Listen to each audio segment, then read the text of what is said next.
मैं समर्थन इस विषय में, देखिए धर्म चलता है संतों से, देश चलता है संविधान से। जो संविधान में चीजें हैं मैं उसको मानूंगी देश के लिए। अगर संविधान में लिखा है, संविधान इसकी आज्ञा देता है कि हाँ हिंदू राष्ट्र देश भारत बनना चाहिए, तो मैं समर्थन करूंगी। अगर संविधान नहीं कहता तो मैं नहीं करूँ, क्योंकि मैं संविधान को मानती हूँ। मैं तो आप नहीं जानते, मुझे पता नहीं है। भारत एक धर्मनिरपेक्ष देश है, सबको पता है। मैंने तो अभी 4 दिन पहले भी जब पीसी करी थी तब भी बोला था। आप सुनते नहीं है, देखते नहीं है आप, या आपको जो लोग जवाब देते हैं जनता की आवाज उठाते हैं, सिर्फ उनके आपको उल्टा करना आता है, सही करना नहीं आता आपको। सीधा तो सबको पता है भारत एक धर्मनिरपेक्ष देश है, संविधान में लिखा है। अगर संविधान में ये लिखा है मैंने तो फिर क्यों नहीं बोलूंगी? अरे मैंने तो बोला, मैंने अभी आपको बताया, जवाब इनका दिया ना। अगर आप 4 लोगों की 6 लोगों की मुझसे बात करें, गलत कर रहे हैं, क्योंकि सबको पता है संविधान में क्या है। संविधान अगर कहता है हिंदू राष्ट्र बने तो बने, नहीं कहता तो नहीं बने, क्योंकि भारत एक धर्मनिरपेक्ष देश है। नहीं, संविधान यही कहता है कि भारत एक धर्मनिरपेक्ष देश है, सभी धर्मों को सम्मान दिया गया और बराबर की जो है समानताएं दी गई है, सबको पता है। आपने नहीं पढ़ा, आपने, मेरा अलग है क्या? मेरा अलग है क्या? संविधान अलग है क्या? मेरा संविधान मेरा अलग है क्या? अलग है। आप हाँ ना कैसे पूछ रहे हो जब मैंने पूरा इतना लंबा चौड़ा आपको जवाब दिया? आप क्यों दिया इनडायरेक्टली? जितना खुल के मैं बोलती हूँ इसलिए आप यहाँ आए हुए हैं, नहीं तो नहीं आते। मैंने आपको नहीं, आपको है ना, मैं आपको सर्टिफिकेट नहीं दूंगी। आपको मैं सर्टिफिकेट देने के लिए नहीं बैठी हुई हूँ। मैंने आपको बता दिया संविधान में क्या लिखा हुआ है और मैं संविधान को मानती हूँ। जी मैं देखिए, अच्छा आप मुझे इतने पत्रकार खड़े हैं, क्या आप भी उनके सवाल से इत्तेफाक रखते हैं क्या? कभी बताइएगा। नहीं, मैं जवाब दूंगी और बहुत अच्छे से दूं, मैं अपना जवाब दूंगी। ब्राह्मण समाज से आती हूँ, मेरे दायित्व भी बनती है, मैं देश की बेटी हूँ। किसका आरोप है ये? क्यों, किसने कहा? ब्राह्मणों के ऊपर। जो देश का नहीं है वो किसी का नहीं। दूसरी बात, क्या मैंने आपसे एक सवाल पूछा, आप सारे पत्रकार जो है क्या मोहन भागवत जी की बात से इत्तेफाक रखते हैं? ब्राह्मण आपसे मैंने आपके ऊपर भी एक सवाल पूछा है। हमेशा आप पूछते हो सवाल और मैं कभी नहीं पूछती हूँ। ये सिर्फ सिस्टम जो चल रहा है अडानी का पीछा छुड़ाने के लिए, और इससे ज्यादा कुछ नहीं है। क्योंकि इन्होंने कहा है कि जातियां जो है वो ब्राह्मण ने बनाई है, भगवान ने नहीं। और मैं आपको एक बात क्लियर कर देती हूँ कि श्रीमद् भागवत गीता में लिखा है साफ साफ, जो कृष्ण की श्रीमद् भागवत गीता यही कहते ना कि हम हिंदू है, तो इसका मतलब इन्होंने नहीं पढ़ी है, ये हिंदू भी नहीं है। ये भी क्लियर हो गया है, क्योंकि ये गीता को गलत ठहरा है। श्रीमद् भागवत गीता में लिखा हुआ है चातुर्वर्ण्य मया सृष्टम गुण कर्म विभागश्च तस्य कर्तारमपि मा विद्ये कर्तारम वयम्। हे अर्जुन, ब्राह्मण क्षत्रिय वैश्य और शूद्र इन चारों वर्णों का समूह गुण और कर्मों के विभाग पूर्व मेरे द्वारा रचे गए। इस प्रकार से सृष्टि रचनादि कर्म का कर्ता होने पर बुझ अविनाशी परमेश्वर को तू वास्तव में है करता ही जान। ये लिखा हुआ है श्रीमद् भागवत गीता में। और मैं ये क्लियर कर दूं कि श्रीमद् भागवत गीता के जो रचयिता हैं, जिन्होंने वो लिखी है, वो महर्षि वेदव्यास जी हैं। और महर्षि वेदव्यास जी ब्राह्मण नहीं है, ये भी मैं आपको क्लियर कर दूं। दूसरी बात, एक व्यक्ति राजनीति लाभ पहुंचाने के लिए संघ को, भारतीय जनता पार्टी को, सत्ताधारी पार्टी को, ठीक, अगर समाज को बदनाम करता है, वो किस हैसियत से बैठे हुए इस पद पर? मिस्टर भागवत से मैं पूछना चाहती हूँ, आप किस हैसियत से बैठे हुए? आपको तमाम लोगों ने जब सपोर्ट किया, जब आपको खुद के घर ने सपोर्ट किया।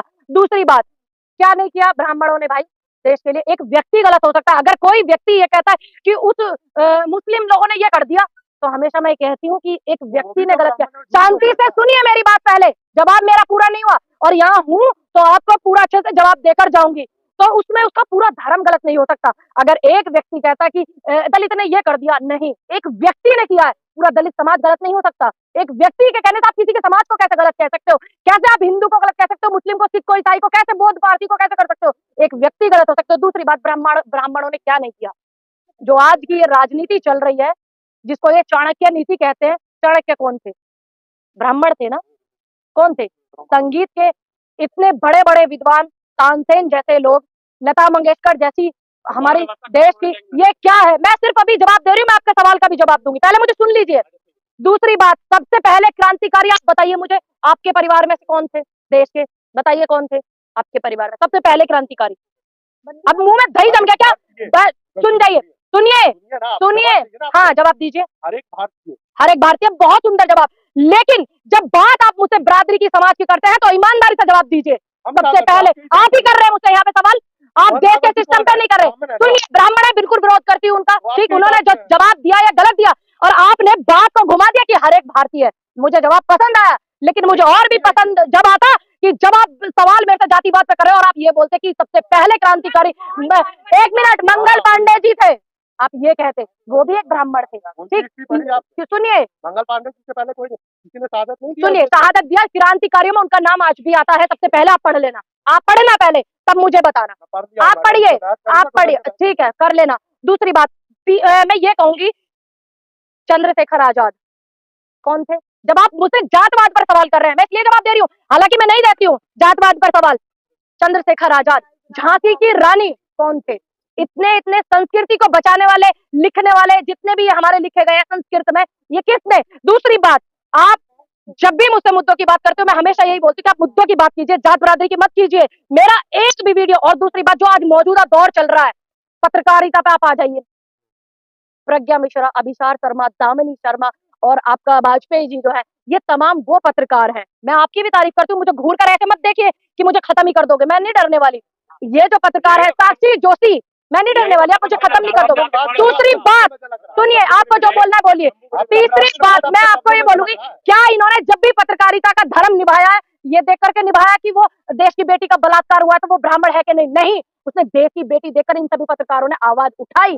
देश की बेटी, देश के किसान, सुनिए बात, सवाल आप मेरे से सुनिए, सुन लीजिए मेरी बात, आप मेरी बात सुनिए। मेरे से सवाल आप जातवाद पे कर रहे हैं और होश में ही पूरे करना। जब बात आप कर रहे हैं, क्या इन्होंने किसानों की आवाज उठाई थी? सभी लोगों ने किसानों को सपोर्ट किया था, ये देख करके आया था किस जात के, किस धर्म के?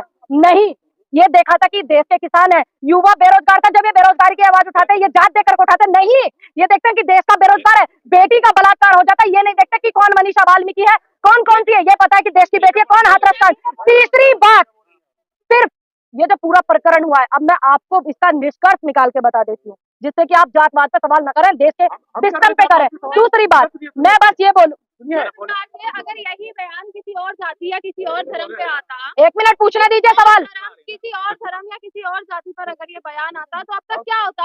अब तक ये प्रदर्शन होते। अगर ब्राह्मण मैदान में आ रहे हैं तो उसे ब्राह्मणवाद फैलाया जा रहा है, ये क्यों बोल रहे हैं? ये इनसे मैं हैरान हूँ, ऐसे लोगों की व्यवस्था से, कि आज जब देश की बेटी का बलात्कार होता तो हमारा दिल दुखी होता। हमने आवाज उठाई, आप एक भी मुझे टैग बता दीजिए कि मैंने कभी भी अगर आवाज उठाई है, किसी की जात देखकर उठाई है, धर्म देखकर, मैंने बिल्किस बानो की भी आवाज उठाई है, मैंने मनीषा वाल्मीकि की आवाज उठाई, मैंने देश के किसानों की आवाज उठाई, जात देख करके नहीं, ना धर्म देख करके, मैंने उठाई देश की बेटी, देश के किसान देख करके। तीसरी बात, जब ये सारा जो सिस्टम है, अब आप सोचिए कि ये हिंदू है, अब मैं कह सकती हूँ खुले मंच से कि ये हिंदू नहीं है, ये नकली हिंदू है, क्योंकि इन्होंने श्रीमद् भागवत गीता नहीं पढ़ी। अगर ये पढ़ते, ये कृष्ण को गलत ठहरा रहे हैं, अपने आप को हिंदू कहने वाले लोग, ये ठाकुर जी को गलत ठहरा रहे हैं, मेरे कान्हा जी को, जिन्होंने श्रीमद् भागवत गीता पढ़ी, जिनके इतने चर्चे किस्से, और जिनके नाम ले लेकर के ये राजनीति करते, जिनके नाम ले लेकर के ये बकवासे करते टीवी पे बैठकर, ये उन्हीं को झुटला ठहरा रहे। इसका मतलब ये हिंदू नहीं है।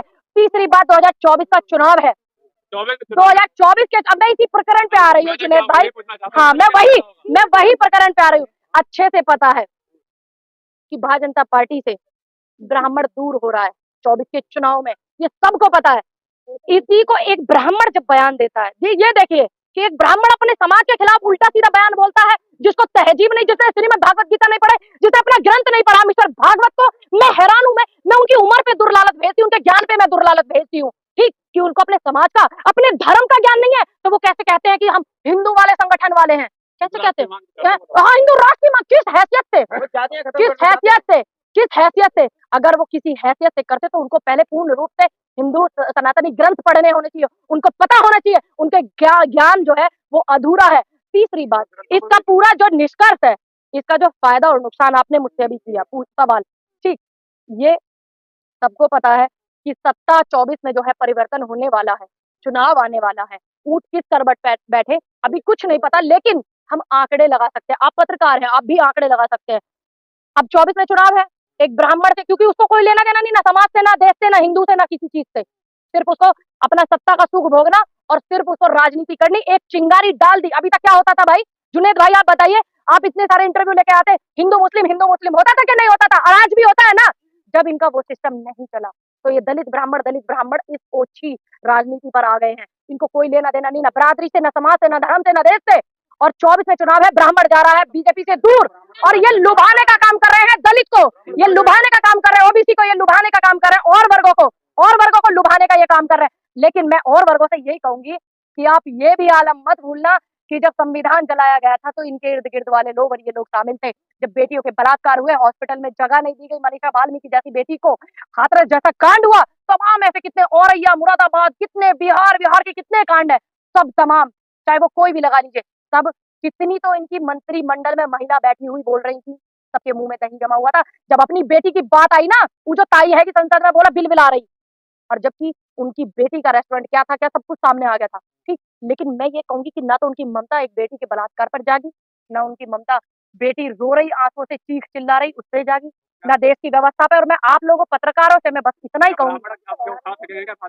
जी, भारतीय जनता पार्टी से 24 में ब्राह्मण दूर हो रहा है, इसलिए और लोगों को लुभाने का काम कर रहे हैं। अभी तक हिंदू मुस्लिम करते थे और आप ये दलित ब्राह्मण कर रहे हैं, और ये सबको पता है कि देश हित में, देश की लड़ाई में सभी लोगों का योगदान है, और आज भी ये सबको पता है कि देश हित में सभी लोग करेंगे। आप पे सर्टिफिकेट करा क्या, उन पे साइन आप लेके आए क्या इंटरव्यू उनका? अब से पहले क्या था? अब से अभी 24 का चुनाव आ रहा है, अब से पहले बताइए ना, आप लोग बताइए ना क्या था, बताइए, आप बताइए ना, आप बताइए। मैं सिस्टम को सपोर्ट करती हूँ, मैं गलत सिस्टम के खिलाफ हूँ। और दूसरी बात, देखिए, मैं तो सिर्फ वो व्यवस्था बनाना चाहती हूँ जिससे मेरे देश का सम्मान बढ़े, मेरे देश का भाईचारा बढ़े, मेरे देश का प्रेम बढ़े। दूसरी बात, बेरोजगारी, इसके मुद्दे आप उठाइए, मेरा निवेदन है आपसे। देश की मीडिया जो कर रही है वो बड़ा सिस्टम गलत कर रही है, आप लोगों को बहुत लोग देखते हैं,